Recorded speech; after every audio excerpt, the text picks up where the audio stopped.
ত্রয়োদশ জাতীয় সংসদ নির্বাচনকে সামনে রেখে কুমিল্লার ১১টি আসনের ব্যালট পেপার ও নির্বাচনী সরঞ্জাম উপজেলা পর্যায়ে পাঠানো শুরু হয়েছে।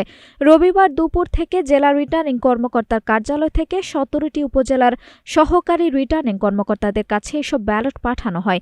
ব্যালট পরিবহনে রাখা হয়েছে কঠোর নিরাপত্তা ব্যবস্থা। সাধারণ ভোটের পাশাপাশি গণভোটের জন্য আলাদা ব্যালট পাঠানো হচ্ছে। জেলা সিনিয়র নির্বাচন কর্মকর্তা শেখ মোহাম্মদ হাবিবুর রহমান জানান, কুমিল্লায় প্রায় অর্ধকোটি ভোটার রয়েছে। আগামী ১২ ফেব্রুয়ারি ৮৬ জন প্রার্থী নির্বাচনী লড়াইয়ে অংশ নেবেন। আজকে এই ব্যালট পেপারসমূহ সংশ্লিষ্ট সহকারী রিটার্নিং অফিসারের কাছে পাঠানো হচ্ছে। পর্যাপ্ত নিরাপত্তা সহ এই ব্যালট পেপারগুলো আজকেই যাবে রিটার্নিং অফিসারদের, সহকারী রিটার্নিং অফিসারদের কাছে। এছাড়া আরও ভোটার তালিকা এবং নির্বাচনে ভোট কেন্দ্রে ব্যবহারের অন্যান্য মালামালও আজকে সহকারী রিটার্নিং অফিসারের কাছে পৌঁছাবে।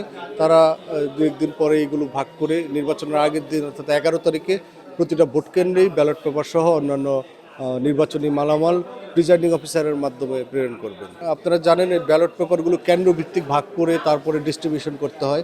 তাই প্রত্যেকটা আসলেই এই ব্যালট পেপারগুলো ভাগ করতে দু তিন দিন সময় লাগে।